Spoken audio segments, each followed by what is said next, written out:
doing scrambled eggs, I know it's not the most chefiest thing, but I think doing proper scrambled eggs is more difficult than people think. And so we're gonna go through that, and I think it's a nice, easy recipe to do. And healthy. And healthy, and we're gonna make a really nice accompaniment with it. So we'll make a really tasty avocado sauce. Right. And that's what we'll start. Yeah. So any type of food you wanna, with these types of side effects that could happen with head and neck cancers, it's always important to get enough proteins and calories in, because sometimes this could decrease the amount of food that one would eat. And so today's recipes are really focusing on how to get in proteins and calories to really boost up the nutritional quality of the recipe. So avocado is one way, and so Jeremy will show us a really great sauce to use. So someone was asking me before the class, what kind of avocado do you want to pick, or what's a good avocado to pick? For anything you're going to use right away, get something obviously that's ripe, that's nice and soft. It shouldn't be too soft. If you press it and your thumb is almost hitting the core, then gracefully hide it, maybe put it back, but don't spend your money on that, because avocados are not the cheapest ingredient. But they are a great fat to use in recipes, and this is a great sauce to use. So this is a little technique. I know I've shown it before, and I'm sure some of you probably know it, but an easy way to cut your avocado. And if you're comfortable with it, I was already going for it in my hand. The only thing about this, and especially if you're trying for the first time, anytime you're pushing the knife towards your hand, that should already be a signal that maybe this is not the safest practice. So anytime we talk about cutting vegetables, especially when they're round and especially when they're not stable, use your cutting board. So that way, if it slips, at least you're pushing the knife towards the cutting board and your hand is out of the way. So with the avocado, what we're gonna do is with the hand on top, you can gently push your knife right to the middle. The pit will stop it. And then from there, you can just use the cutting board again and the knife to sort of roll it around until, I'm trying to match up the line there, until you get to both sides, and then you twist it.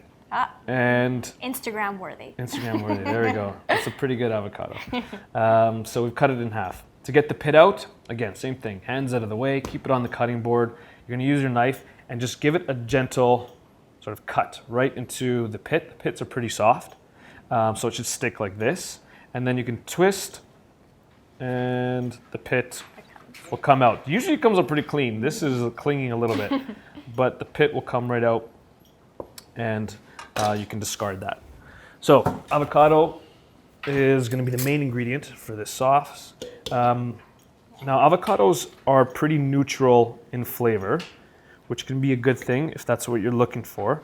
Especially, No, go ahead. Especially if you're having some taste changes. So if you're finding that your food is, sometimes people with head and neck cancer, due to the treatment, can find that your food tastes really bland, or you don't taste anything at all. Sometimes this could happen for 2 weeks up to 6 months. Sometimes it doesn't always get better, but that's okay. It's just important to be patient and try new things. But working with things that are bland and adding in extra flavors like salt or spicy foods, if you don't have any mouth sores, is a great way to enhance the flavor of whatever the dish is. So I'm gonna add a bunch of cilantro in here. Fresh herbs, great way to punch up the flavor. If you don't like cilantro, seeing the daggers, I know it's not everyone likes cilantro, but use parsley, you can use basil, you can use mint. We're hoping that the spring is getting here soon, so I mean a lot of these fresh herbs are a great way to punch up the flavor, like Stephanie mentioned. So just a handful of cilantro in there. I don't have to chop it up. I'm just tearing it, putting it in here. I'm using a hand blender for this, in just a little cup. If you have a food processor, that works as well. If you have just a regular stand blender, that works as well. So cilantro is gonna go in there. Now we're gonna add a little bit of liquid. So I'm going with lime as a flavor. Stephanie talked about mouth sores. So citrus, Sometimes like lime juice, aggravates it a tad. So if that's the case, then definitely stay away from those citrusy type of foods like orange, lemon, lime. And you would use the zest, Yes. right? Has anyone used lime zest, lemon zest, orange zest before? So a lot of the essential oils, a lot of that big flavor is found in the zest. So if the lime juice was too bothersome, then go for the zest, and you'll still get that lime flavor, but you won't get the acidity from the juice. Yeah. And you're also adding a little bit of fiber because that's the part that normally we don't necessarily digest. So you're just kind of adding a little bit in from the peel. So you can add. Smells delicious. Yeah, you can smell that lime right away, and you can just add just a little bit more water if you want, just to dilute it. If you're not going to add the juice, for this one here, I am going to add the juice. This is a massive lime, so I'm just going to add it from about half the lime, and then you can adjust it if you want a little more citrus. If you want a little more lime juice, you can always adjust it to taste. And we're going to add about half a cup of water. Convenient when you have the little measurements. Yeah, and also we're using liquid water as the liquid here, but if you need even, you're finding that you have a low appetite and you want even more calories to kind of boost up the sauce, you could add milk, or you could ask any type of other liquid that has calories. Like olive oil. Or olive oil, my favorite. yeah. I think you know me. The olive oil never goes too far. We're just adding a little bit here. Like Stephanie mentioned, you can adjust. Olive oil is great. If needed. We're gonna add a pinch of salt in there. And then I'm gonna go in. I saw you back up there for a second. The blender. Blue and green, Yeah. just all in my... And we're gonna make a really, really nice sauce. Now, this is almost the consistency of like a guacamole right now. I want it thinner. It's more of like a dressing, so I'm actually gonna add a little bit more water. So we're using this on top of the egg for the sauce. So it's kind of our rendition of a eggs Benedict, if you will. Mm-hmm. So it's kind of like that hollandaise sauce, and instead of using butter, we're swapping it for avocado. It's got this beautiful green color there. Yeah. So that's a nice consistency that I'm looking for. We'll put that aside. Yeah, and in terms of the healthy fats of avocados, so you're getting your monounsaturated and polyunsaturated fats. So those are considered the good fats, which many research studies have shown that they raise the good HDL cholesterol and reduce the bad LDL cholesterol, which may help reduce the risk of heart disease.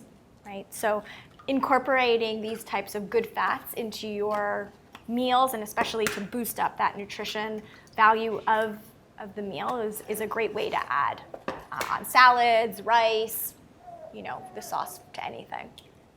So now for the scrambled eggs. I'm doing 4 eggs. Even if you're not going to eat all 4 eggs, I mean, you can even save some for later. But if you have a saute pan just for 1 egg scramble, it's a little more challenging. It'll cook a lot faster. You can still do it, but so I got 4 eggs in here. I've got my pan and about a medium heat, medium high. Here it's about a 6 out of 10.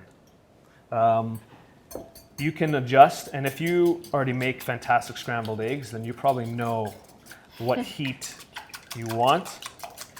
I'm gonna whisk these up just until they're combined, until I can incorporate a little bit of air into it. And just like the avocado, this is an opportunity for more flavor, right? Yes. So we can use a little bit of salt if we want. You can use black pepper. If you like spice, you can use a little cayenne. Mm-hmm. You can use, if you want to use a little milk to thin it out, you can do milk too. I'm just using the eggs, but you can use a little milk. Yeah. Parmesan cheese, there yes, you go. Absolutely. Yeah. We can put some fresh herbs in there. I've got some green onions. Yeah.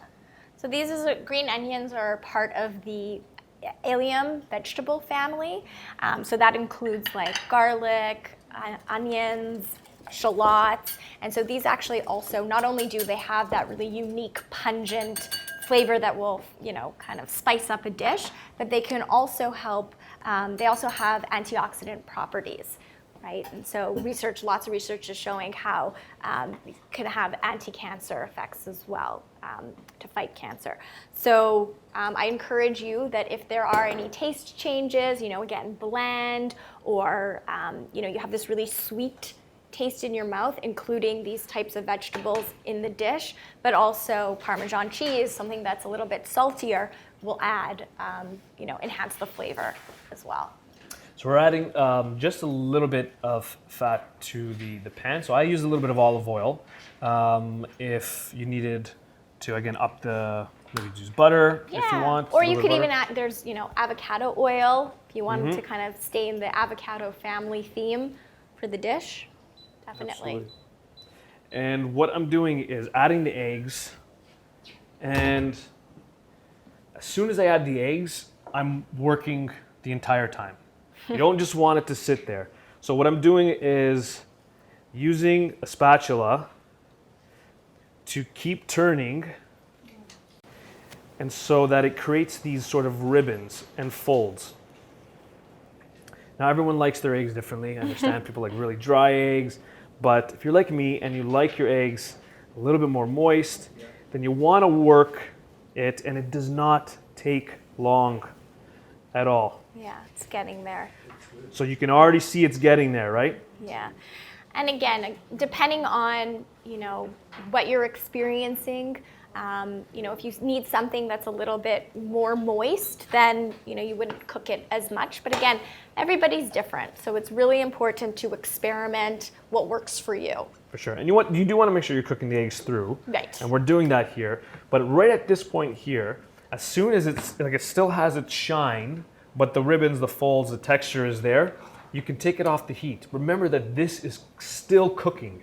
Even off the heat, it is still cooking.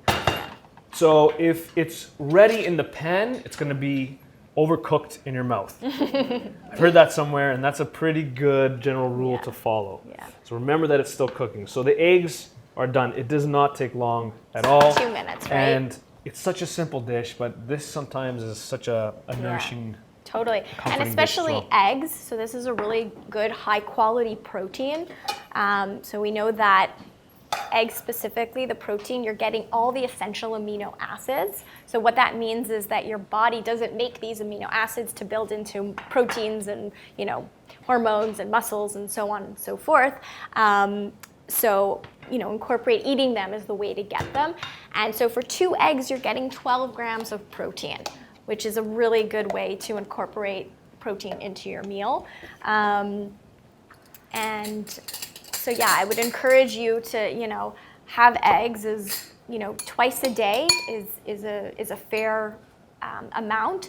There had been some, you may hear in the media and, previously that eating eggs is high in cholesterol, but actually we know that eating cholesterol is not what raises blood cholesterol.